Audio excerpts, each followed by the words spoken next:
آپ نے جن جن لوگوں سے لون لینا تھا یا لون کی آپ امیدیں لگائے بیٹھے ہوئے تھے, اس میں سے چائنا نے آپ کو منع کر دیا ہے, سعودی عرب نے آپ کو منع کر دیا ہے, آئی ایم ایف نے آپ کو منع کر دیا. آئی ایم ایف نے کیا منع کیا ہے وہ میں آگے چل کے بتاؤں گا. جو اسٹرکچرل ریفارم کی بات کر رہے ہیں, آئی ایم ایف نے منع کر دیا ہے.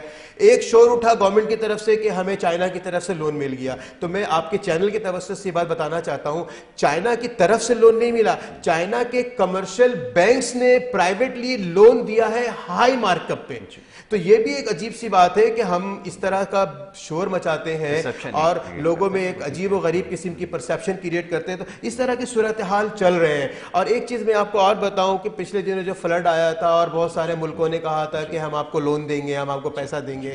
اچھا, وہ لون بھی جو تھا وہ 11% پہ تھا, یعنی کہ یوں کہہ لیجئے کہ لائبور تھا 4% پلس 7%, تو 11% پہ ملنا تھا, لیکن وہ بھی انہوں نے روک دیا ہے. اس کے پیچھے ٹرسٹ ہے, انسٹیبلٹی ہے, پولیٹیکل انسٹیبلٹی ہے. آپ کو بتاؤ کسی بھی ملک میں آئی ایم ایف کی اپنی اسٹڈی ہے, انہوں نے تقریباً 100 کنٹریز کی اسٹڈی بھی کی ہے.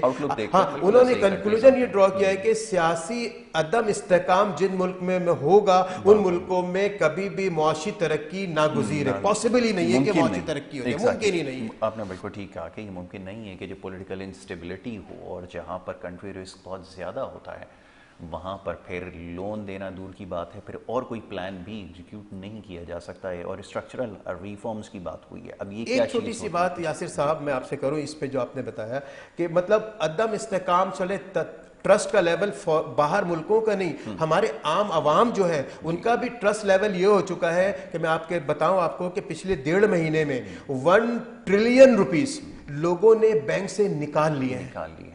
اچھا, اس کی بہت ساری وجوہات ہیں ڈاکٹر صاحب. میرا اس کے اوپر تھوڑا سا اس لیے اختلاف ایسا ہے کہ کیونکہ جس قسم کے حالات پیدا کیے جا رہے ہیں, یہ جیسا بھی ٹرسٹ ڈیفیسٹ کی بات ہوئی ہے, یہ ایک خاص طور پہ پولیٹیکل پارٹی کی جانب سے اب ہمیں کھل کر یہ بات کرنی ہوگی کہ انہوں نے جس طرح سے سوشل میڈیا پہ ایک آرگنائزڈ کیمپین چلائی ہے, لوگوں کے اندر یہ چیز یہ انجیکٹ کرنے کی کوشش کی ہے کہ یہ کنٹری جو ہے وہ ڈیفالٹ کر جائے گا, تو اس وجہ سے پیسے فوراً سے وڈرا کرنا شروع کر دیں. اب بہت سارے لوگ ایسے ہیں جن سے ہمارا انٹریکشن ہوتا ہے, ان کو نہیں پتا کہ یہ ساری چیزیں کیا ہیں, اور انہوں نے بہت عجلت میں پیسے نکلوانے شروع کیے.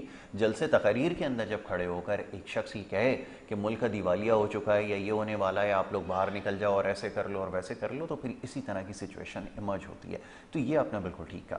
وہ ہمارے یہاں کیونکہ وہ تمام چیزیں کاؤنٹ نہیں ہوتی, آپ کو پتہ ہے کس کس قسم کی باتیں اسٹیٹ کے خلاف اور آپ اس کے خلاف کریں گے, تو یہ پوری دنیا میں دیکھی جا رہی ہوتی ہیں چیزیں, تو ہم اس چیز کو نہیں سمجھتے.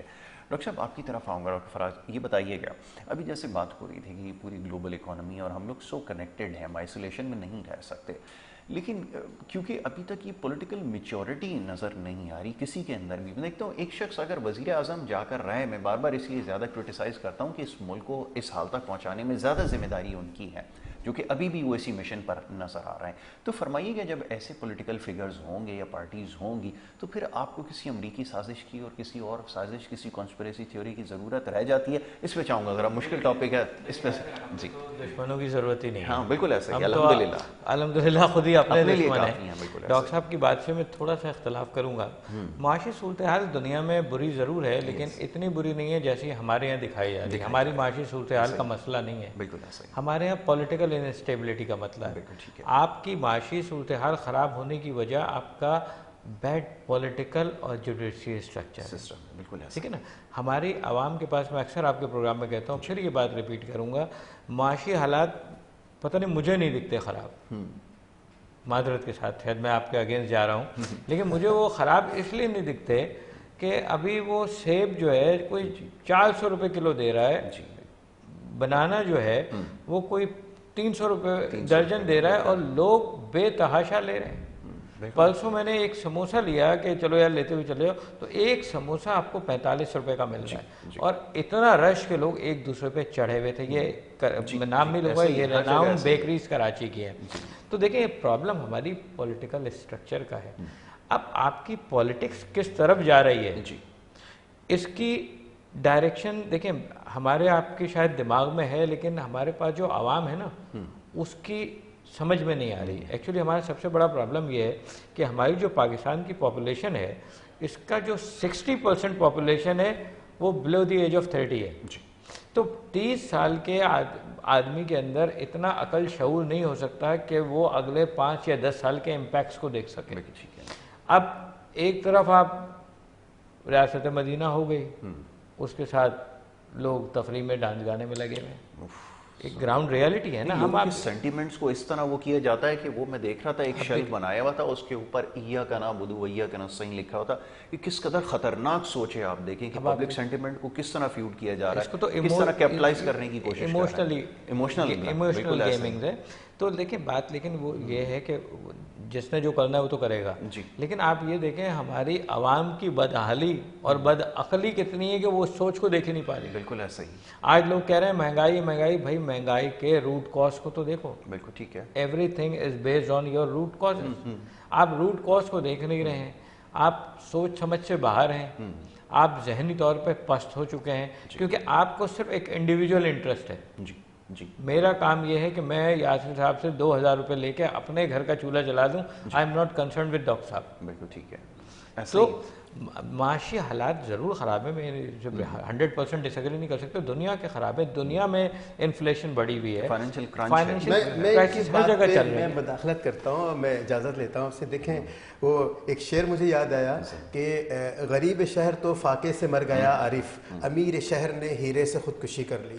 بات یہ ہے کہ یہ جو کراچی شہر ہے یہ میرے خیال میں 4 کروڑ سے زیادہ آبادی ہے. سینسس نہیں ہوا, ہمیں پتہ نہیں ہے. اس وقت پاکستان کی آبادی 26 کروڑ سے زیادہ ہے, ٹھیک ہے, جہاں ہم 22 کروڑ پہ رکے ہیں. مسئلہ یہ ہے کہ یہ 1 یا 2% لوگ ہیں جو سڑکوں پہ نظر آتے ہیں, پھلوں کے دکانوں پہ نظر آتے ہیں. 1 سے 2% لوگ ہیں, ٹھیک ہے. 99% لوگوں کو شاید انہوں نے اگنور کر دیا, جو گھر میں فاقہ کر رہے ہیں, یا جناب دودھ پلانے کے پیسے نہیں ہیں, یا جناب پوری فیملی خودکشی کر رہی ہے. تھوڑا سا امینڈ کروں میں پہلے ڈاکٹر صاحب کی بات مکمل ہو جائے پھر اس پوائنٹ پر آتے ہیں جو ابھی آپ نے ریز کیا. جی پلیز لیٹ ہم کمپلیٹ. دیکھیں ڈاکٹر صاحب بات یہ ہے وہ 1% لوگ نہیں ہیں. ہم کچھ چیزیں ڈاکیومنٹڈ اکانومی کی بات کرتے ہیں, اور آج ہمارے اگر آپ انڈاکیومنٹڈ اکانومی کو دیکھیں نا, تو اگر آپ پورے کراچی میں دیکھیں تو کوئی بلینز کے بزنس ایسے ہیں جو ان کا کوئی ڈاکیومنٹیشن ہی نہیں ہے, جن کی کوئی ٹیکسیشن نہیں جاتی. آپ مجھے یہ بتائیں, جو آپ کی بات تھی کہ ہم آپ ایک فیلڈ کے لوگ ہیں, لیکن آپ یہ مجھے بتائیں آپ نے بھوک سے مرتے ہوئے کتنے لوگوں کو دیکھا. ہمارے یہاں بھیک مانگنے کا کلچر بن گیا ہے, ہمارے یہاں بھیک مانگنا ایک پروفیشن آج بن چکا ہے. تو میں تو اس کو اس پریکٹیکل ویلیوز سے دیکھتا ہوں. میں جس ایریا میں رہتا ہوں ایک ایوریج ایریا, میں ڈیفنس میں نہیں رہتا, جہاں رہتا ہوں ایک نارمل ایک گڈ ایریا, لیکن وہاں بھی میں نے کسی کو بھوک سے بلکتے ہوئے نہیں دیکھا. وہاں اس کے اگر کبھی آپ سراغ گوٹ کیا جائیں تو بہت سے گوٹ ہیں, ان گوٹوں میں بھی آپ نے کسی کو ملتے ہوئے نہیں دیکھا. انڈاکیومنٹڈ اکانومی سے وہ لوگ جو اپنا ٹیکس ڈکلیئر نہیں کر رہے ہیں اتنا پیسہ کما رہے ہیں کہ آپ کی سوچ ہے. یہ ماسک کے ڈبے 300 روپے کے لیتے ہیں اور ایک ماسک 20 روپے کا بیچ رہا ہے, 300 کے ماسک پہ وہ 300 روپے پروفٹ کما رہا ہے. ابھی بہت سی جگہوں پہ ہم نے دیکھا ہے جو پبلک گراؤنڈز ہیں اس میں لوگوں نے اپنی کمرشل ایکٹیویٹی 10,000 روپے اس کا کسی کو دے دیا رینٹ, وہ ایکوائر کر کے وہ اپنی پروفیشنل ایکٹیویٹیز کر رہے ہیں, لاکھوں روپے وہاں سے کما رہے ہیں, اور اس کا کوئی حساب کتاب اکاؤنٹیبلٹی نہیں ہے. دیکھیں ڈاکٹر صاحب کچھ چیزیں نا ایویڈنس بیس ہوتی ہیں. ہم جو بات کر رہے ہیں, ابھی آپ زیادہ دور نہ جائیں, صدر چلے جائیں. ہمارا کراچی جو میں نے رفلی ناپا ہے وہ 30x30 کلومیٹرز پہ ڈیپینڈنٹ ہے, right, from if you are searching from toll plaza to کیپٹی اور Surjani town to toll national highway وے. ان دونوں کے بیچ میں آپ کے پاس چلنے کی جگہ نہیں ہے.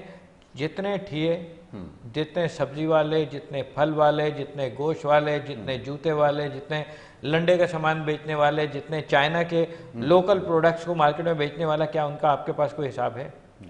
اور وہ انہی پرائسز پہ بیچ رہے ہیں جو آپ کے بڑے بڑے وال مارٹس میں مل رہا ہے, جو مارٹس میں مل رہا ہے. تو کیا وال مارٹس والا جو ٹیکس دے رہا ہے, کیا وہ ٹیکس دے رہا ہے؟ بالکل نہیں ہے. ڈاکٹر صاحب گفتگو جاری رکھتے ہیں. اب یہ ایک ایسا ایک پوائنٹ ہے جس کے اوپر بڑی ڈیبیٹ آج کل ہو رہی ہے کہ جیسے ابھی ہم نے دیکھا ایک لاہور میں ایک فورن جو فاسٹ فوڈ ہے یار انہوں کوئی کافی شاپ ہے، اس کی جو فرینچائز بنی ہے تو اس کے اوپر بہت سارے لوگ تھے. تو کیا یہ واقعتاً معاشرے کی عکاسی کر رہے ہیں؟ جیسا بھی ڈاکٹر صاحب نے کہا یہ بھی ایک پوائنٹ ہے کہ یہ صرف 1%، لیس دین 1% ہے. اگر 8,000 10,000 لوگ ہیں تو ظاہر ہے کہ وہ 12 کروڑ 14 کروڑ کی جو ہے ریپرزنٹیشن نہیں ہے. بٹ سم ہاؤ یہ سوسائٹی کیا میسیج دے رہی ہے، دیٹ از ویری امپورٹنٹ. اور انڈاکیومنٹڈ سیگمنٹ جو ہے وہ بہت بڑا ہے. اس کے اوپر بات کرتے ہیں، ایک بریک کی طرف جانا ہے، بریک سے واپس آئیں گے. آپ دیکھتے رہیے پروگرام. ان کی بات ہو رہی ہے.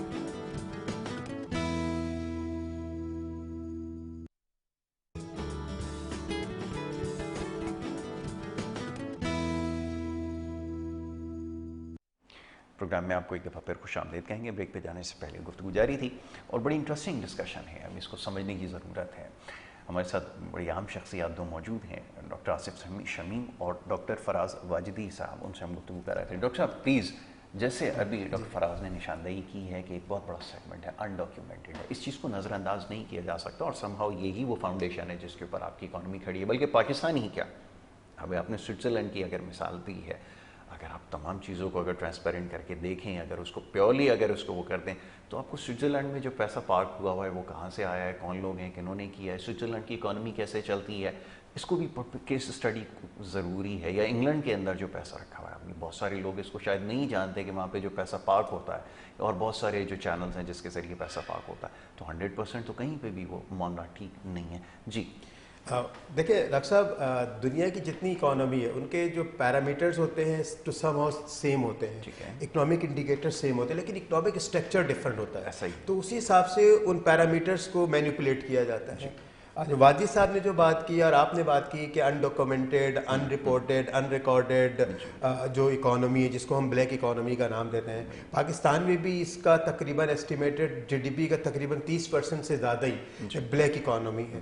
اور آپ یقین کیجئے گا کہ پاکستان، میں کہتا ہوں کہ جو بلیک اکانومی ہے اس نے بڑا سہارا دیا ہے ہماری اکانومی کو. شاید اگر یہ بلیک اکانومی ہمارے پاس جو رپورٹڈ پرسنٹیج میں ہے، اگر اس کو آپ منہا کر دیتے ہیں تو پھر زبردست قسم کا اور معاشی بحران نظر آئے گا آپ کو. یہ جو کرپشن نظر آ رہے ہوتے ہیں، لا اینڈ آرڈر سچویشن نظر آ رہی ہوتی ہے.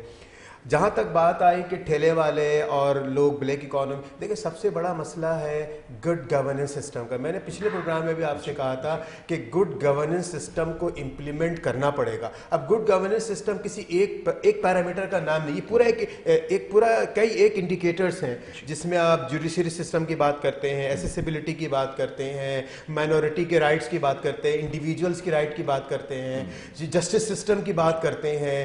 تو یہ تمام چیزیں جب ملتی ہیں تو ایک انڈیکس بنتا ہے جس کو ہم گڈ گورننس سسٹم کہتے ہیں. میں آپ کو ایک بات بتاؤں کہ مسئلہ ہے پاکستان میں ایک گورننس سسٹم کی مثال اگر لینا چاہیں تو آپ سے ایک ٹھیلے والا کنٹرول میں نہیں ہے. یہاں کے حالات اتنے خراب ہیں، ابتر ہو چکے ہیں. آپ کو بتاؤں، میں انڈیا کے ماڈل بتاتا ہوں. انڈیا کے اچھی چیزوں کو اڈاپٹ کرنا چاہے کوئی بھی ہو، تو انڈیا میں یہ صورتحال ہے کہ جو ٹھیلے والے ہیں باقاعدہ ان کا ٹوکن نمبر ہے. ان کو ایک ٹوکن نمبر دیا گیا، فٹ پاتھ پہ یہ اس پرٹیکولر اسپیس پہ کھڑے ہوتے ہیں اور یہ گورنمنٹ کو ٹیکس دیتے ہیں، رینٹ دیتے ہیں.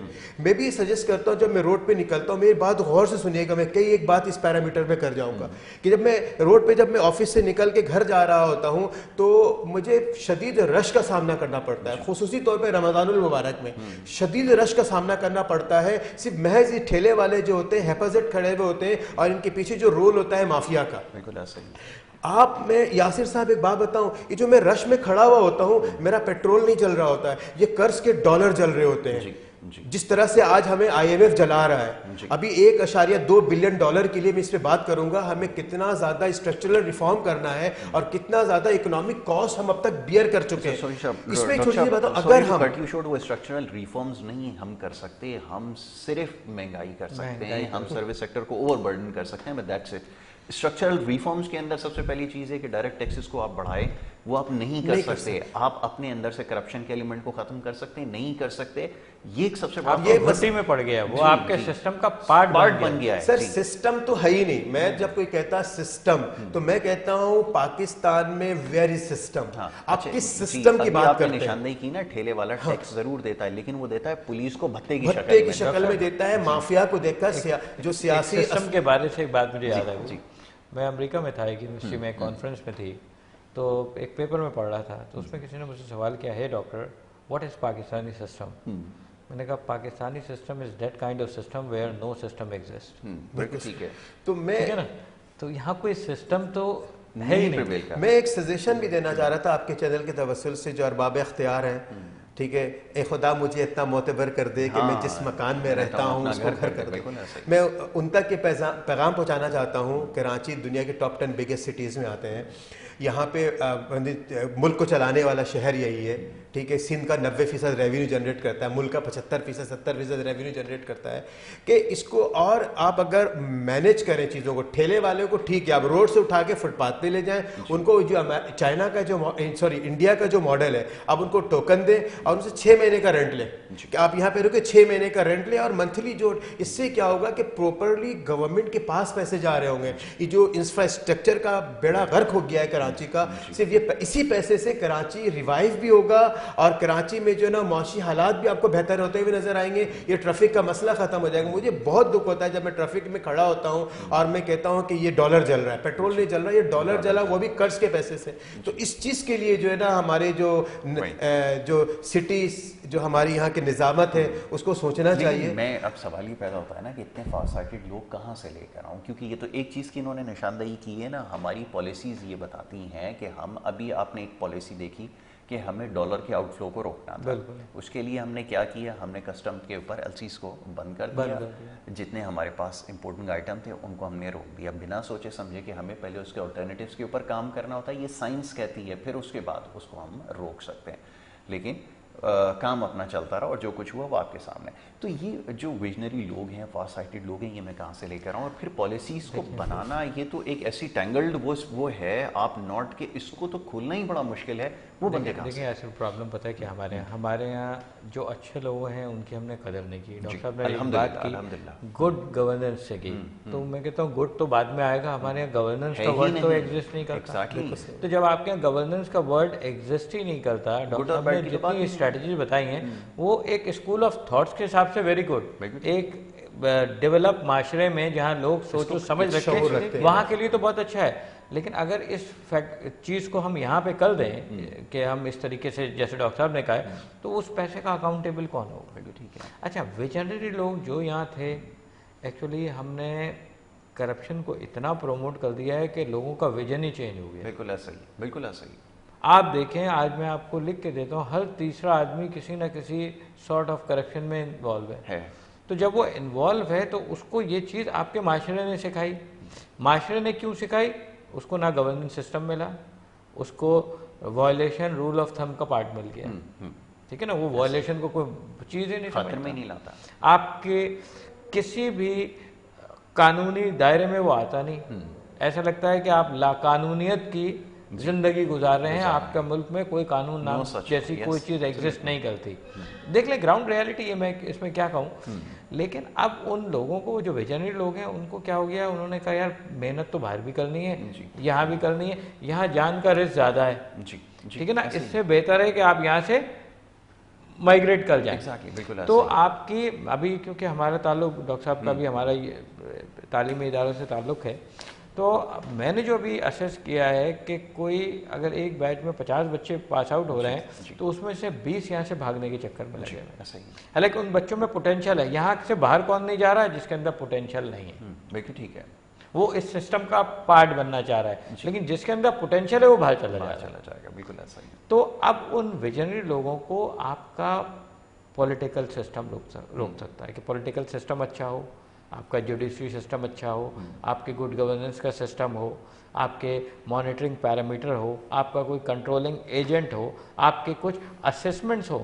جب لوگوں کو سیکیورٹی ملے گی, جاب سیکیورٹی ملے گی, ہیلتھ سیکیورٹی ملے گی, جیسے ہم امریکہ میں سوشل سیکیورٹی کی بات کرتے ہیں اس میں تمام چیزیں انکلوڈ ہو جاتی ہیں. جب تک آپ یہ پیکیج نہیں دیں گے تو کوئی عقل آدمی یہاں نہیں ٹکے گا. I am very optimistic person though, but میری اوپینین ہے کہ میں نے جو ایک لمسم کیلکولیشن کی ہے, it will take around 3 centuries آپ کو یہ چیزیں ٹھیک کرنے کا ٹائم لگے گا. اگر آج سے کام کرنا شروع کرتے ہیں, آنیسٹلی اسپیکنگ.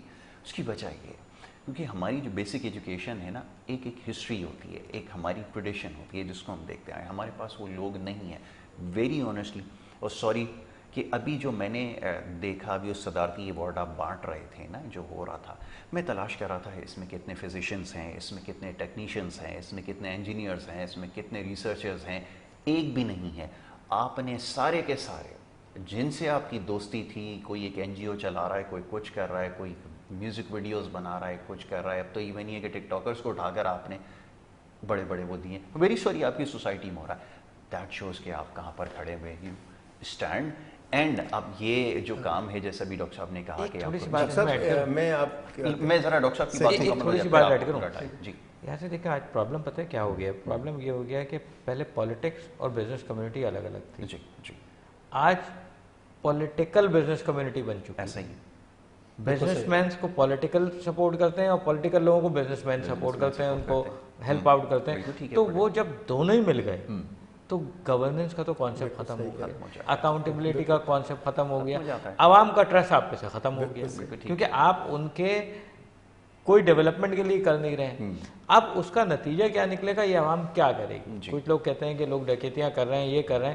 میں نے کہا یار دیکھو بات یہ ہے کہ ایک لمیٹڈ اپروچ تک انسان انڈاکومنٹڈ اکانومی پہ بھی کمائے گا، لیکن جب اس کے برابر سے بی ایم جائے گی تو وہ بھی سوچے گا یار میرے پاس بھی ہونی چاہیے. مجھے کرنا کیا، صرف نکالنی ہے، چھیننا ہے، بھاگ جانا ہے، مجھے کسی نے پکڑنا نہیں ہے. وہ میری قسمت خراب ہوگی، کوئی یاسر صاحب جیسا بیٹھا ہو لے کے تو پہلے ہی خراب ہے، اس کو یہ بھی پتا ہے کہ میری قسمت تو ہے ہی خراب، اس ملک میں رہتا ہوں میں تو روزانہ. صاحب میں آپ کو بتاؤں، میں آپ کی بات سے بھی یا ان کی بات سے بھی ایگری کرتا ہوں، اور میں حیران ہوتا ہوں. ڈاکٹر صاحب یہی وہ پاکستان ہے. میں کہتا ہوں خاک میں مل گئے نگینے لوگ. حبیب جالی مجھے بڑا یاد آتے ہیں، اور آپ یقین کیجئے گا کہ یہی وہ پاکستان ہے جو 70s کی دہائی میں fastest growing economy in the developing world. یہ پاکستان ہے جس کی جو پر کیپیٹا انکم تھا وہ چائنا سے اور ساؤتھ کوریا سے زیادہ تھا، اور یہ پاکستان ہے جو یہاں پہ. تو اس کا مطلب یہ ہو کہ آپ جو کہہ رہے ہیں کہ 30 سال کے بعد صحیح ہو جائے گا، 70 سال میں تو ہم نیچے گئے. تو مزید 30 سال میں آپ کی پریڈکشن کو میں ریجیکٹ کرتا ہوں کہ مزید سینچری کی بات کی تو پتہ نہیں کون جیتا ہے تیرے زلف کے سر ہونے تک، خاک ہو جائیں گے ہم تم کو خبر ہونے تک. لیکن ڈاکٹر صاحب میں آپ کو بتاؤں کہ جو صورتحال مجھے نظر آ رہی ہے، آپ کسی بھی سیکٹر میں لے لیں، ہر سیکٹر کو لیڈ گورنمنٹ یا گورنمنٹ کی پالیسی یا پبلک سیکٹر یا پرائیویٹ سیکٹر نہیں کر رہا ہے. ہر سیکٹر کو جو لیڈ کر رہا ہے وہ مافیا کر رہا ہے. میں نے یاد ہوگا آپ کو آپ کے ایک پروگرام میں بیٹھ کے جب میں نے میری ایک ریسرچ تھی اور پولٹری فارم کی، وہاں پہ میں نے آپ سے ڈسکس کیا تھا کہ پولٹری فارم کے جو جتنے بھی اسٹورز ہیں، جو دکانیں ہیں، پولٹری فارم والے ان کو ڈائریکٹلی اپروچ نہیں کرتے ہیں، بیچ میں مڈل مین ہیں جو پولیٹیکلی بہت اسٹرانگ ہے، وہ مافیا کا رول ادا کر رہے ہیں. وہ ان سیلر کو کہتے ہیں کہ اس ریٹ پہ آپ بیچیں گے، اس سے کم پہ بیچیں گے تو کل سے انڈا یا مرغی آپ کو نہیں ملے گی. چاہے آپ سیمنٹ انڈسٹری کی بات کریں یا آئل انڈسٹری کی بات کریں یا شوگر انڈسٹری کی بات کریں، ان تمام انڈسٹری کو چلانے والے مافیا ہیں. اور جب تک پاکستان میں یہ مافیا کو بریک کرنا پڑے گا. کچھ بڑے بڑے معاشرت دان نے بات انہوں نے کی، ان کی بات کو میں ایکسپلین کرنا چاہوں گا کہ انقلاب لے کر آنا ہے یا جناب کچھ پروٹیسٹ کرنا ہے یا انقلاب لے کر آنا. تو انقلاب لانے کا مطلب کسی ملک کی حکومت کے خلاف انقلاب نہیں لانا ہے، کسی آپ عدلیہ کے خلاف انقلاب نہیں لانا. انقلاب لانا ہے ان مافیا کے خلاف. ان مافیا کو جب تک آپ بریک نہیں کریں گے اس ملک میں مجھے نہیں لگتا ہے کہ آپ اچھے حالات دیکھ سکتے ہیں. کیونکہ یہ جو ہے نا، یہ انہوں نے اس ملک کو کیسینو اکانومی سمجھا ہوا ہے. اوور دی نائٹ پیسہ کماؤ اور بھاگ جاؤ. ہمارے ریسورسز ہیں، اس ملک کے ریسورسز، اس 26 کروڑ عوام کی ریسورسز کو یہ اپنے مفاد میں استعمال کر رہے ہیں. تو اس کو روکنا ہے. ڈاکٹر صاحب دیکھیں بات یہ ہے نا کہ وہ لوگوں کو اویئر ہونے کی ضرورت ہے نا، جن کو وہ مسیحا سمجھ رہے ہیں. جب وہ اس قسم کی باتیں کریں گے کہ آپ جیسے ابھی آپ نے بتایا 1 ٹریلین کا جو ہے وہ آؤٹ فلو ہو گیا، اوور نائٹ ہو گیا، میرے پاس میسج آ رہا ہے. اب مجھے پتا ہے کہ یہ میسیجز کون چلا رہا ہے، یہ کہاں سے، اس کا ایپی سینٹر کیا ہے اور یہ کیا پولیٹیکل موٹیوز ہیں اس کے پیچھے. پروپیگنڈا ہے نا، وہ کیوں کیا جا رہا ہے. تو وہ یہ کہا جا رہا ہے کہ جی 1 مہینے میں ملک ڈیفالٹ ہو جائے گا، آپ کے جو بینک میں رکھے ہوئے پیسے ہیں وہ فریز ہو جائیں گے، لہٰذا آپ پیسے نکلوانا شروع کر دیں. 4 کالز میرے پاس آئیں لوگوں کی. ڈاکٹر صاحب میں اپنا ایکسپیرینس بتا رہا ہوں کہ 4 کالز آئیں جن میں سے لوگ پیسے وڈرا کروا چکے تھے، گھر پہ کیش لا کے رکھ لیا، اور پھر اس کے بعد مجھے بتاتے ہیں کہ جناب یہ ایسی کوئی خبر ہے کہ ملک ڈیفالٹ کر رہا ہے. میں نے کہا ڈیفالٹ ہونے کی صورت میں کیا ہوگا؟ آپ کو پتہ ہے کہ ڈیفالٹ ہونا کہتے کس کو ہیں، کیا کانسیکوینسز ہوتے ہیں اس کے؟ کچھ پتہ ہے؟ آپ نے اسٹڈی کی ہے؟ نہیں پتہ جی، وہ ہمارے پاس گروپ میں میسج آیا. اب یہ میسج کون لوگ چلا رہے ہیں؟ دیٹ ریفلیکٹس کہ آپ کی سوسائٹی ایکچولی کیا سوچ رہی ہے. اور جب اس میں اس طرح کے لوگ ہوں گے تو پھر تو وہ کہے گا کہ میں ریاست مدینہ بنانے والا ہوں اور یہ بنانے والا ہوں. بھائی اس کے موٹیوز کیا تھے, اس کا ایجنڈا کیا تھا, اس میں لیڈرشپ کون تھی, اس میں ڈیڈیکیشن کیا تھی, اس میں مائنڈ سیٹ کیا تھا, اس میں لا اینڈ جسٹس کو کتنا پرائیورٹی دی گئی تھی, اس میں اکاؤنٹیبلٹی کیا تھی, وہ چیزیں تو آپ نے نہ پڑھی ہیں نہ آپ کو پتہ ہے. اور اس نے ٹائم کتنا لیا تھا, وہ کوئی 3 مہینے 10 دن میں 4 مہینے 15 مہینے میں نہیں ہوئی تھی, اس نے 10 سال کا عرصہ لیا تھا جس کے اندر ایک فاؤنڈیشن بنی تھی. اور اس کے بعد یہ تو شاید آج تک پتہ ہی نہیں ہے, نہ ان کے ماننے والے کبھی سوال کرتے ہیں کہ وہ 10 سال کا عرصہ تھا زیرو سے سٹارٹ کرنے میں, اور بہت عظیم, دنیا کی سب سے عظیم لیڈرشپ تھی. تو 10 سال وہ کیوں نہیں 90 دن کے اندر انہوں نے کر دیا تھا جو آپ 90 دن کے اندر کرنے والے تھے. تو بہرحال بیوقوفوں کے لیے ٹھیک ہے کہ اگر ایسے لوگ ہیں ان کو یہ ایجنڈا اپنی اپنی اسکول آف تھاٹس ہے, اپنا اپنا موقف دے سکتے ہیں, لیکن جنرلائز جو پڑھے لکھے لوگ ہیں وہ اس کو ایکسیپٹ نہیں. ڈاکٹر صاحب میرے لیے سب سے زیادہ الارمنگ سچویشن یہ ہے کہ میں اس وقت بہت زیادہ ریلکٹنٹ ہوں کہ اپنی تباہی ناگزیر ہو چکی ہے کہ میں نے اچھے خاصے پڑھے لکھے لوگ دیکھیں جو اس ایجنڈے کو سپورٹ کر رہے ہیں, یا وہ سمجھتے ہیں کہ اس سے آؤٹ کم جو ہے وہ پازیٹیو آ سکتا ہے. میں بہت زیادہ وہ پتہ ہے کون لوگ ہیں, جی وہ لوگ ہیں جن کا کچن ایکسپینس ہٹ نہیں کر رہا, جی جی, جو ایموشنل ہو کے وہ کام کر رہے ہیں, ان کی سوچ و سمجھ میں اب وہ یہ سمجھ لیجیے کہ جو سسٹم سے ناراض لوگ ہیں دیگر پولیٹیکل پارٹیز سے, وہ بس صرف یہی ہے, اس کا پہلو یہی ہے, اس کے علاوہ کچھ بھی نہیں. میں آپ کو بتاؤں, دیکھیں اصل میں آپ کے پروگرام میں ہمارے آپ کے بڑے پرانے تعلقات ہیں. یاد ہوگا ایک 6 مہینے پہلے پروگرام تھا, میں نے یہیں آپ کو بیٹھ کے بولا تھا کہ اگلے 6 مہینے بھی گزر جائیں گے, ملک ڈیفالٹ نہیں ہوگا. آج تک ہوا ایسا ہی ہے, بالکل نہیں ہوا. یہ لوگوں میں صرف ایک پینک کریٹ کیا جا رہا ہے, کچھ نہیں. وہ یہ تھوڑے سے 2 4 6 مہینے کی انسٹیبلٹی ہے, یہ کسی نہ کسی وقت کبھی تو اسٹیبلائز ہونی ہے نا, ایسے تو ساری زندگی نہیں چلے گا.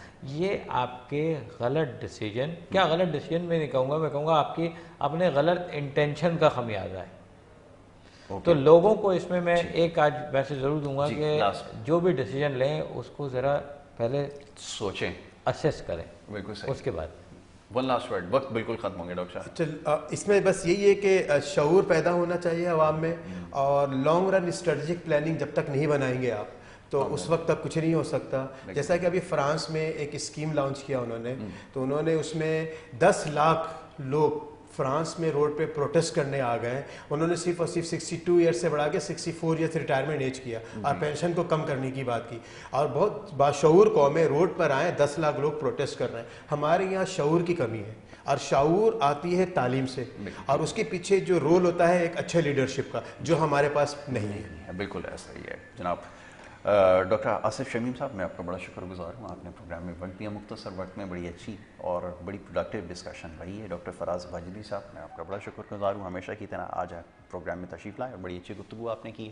میں ناظرین یہاں پر پروگرام کا وقت ختم ہو گیا, لیکن اس کو سمجھنے کی ضرورت ہے. جتنی گفتگو ہوئی ہے اس کے بارے میں ضرور سوچیے اور پھر جائزہ لینے کی کوشش کیجیے. جیسا بھی بات ہو رہی تھی یہاں پہ کچھ دیر پہلے کہ پہلے اسیس کریں کوئی بھی فیصلہ کرنے سے پہلے, چاہے وہ ووٹ ہی کا استعمال کیوں نہ ہو. بہرحال اسی بات کے ساتھ اجازت چاہیں گے, کل انشاءاللہ دوبارہ ملاقات ہوگی. محمد یاسر کو اور ہماری ٹیم کو دیں اجازت. اللہ نے کے بعد.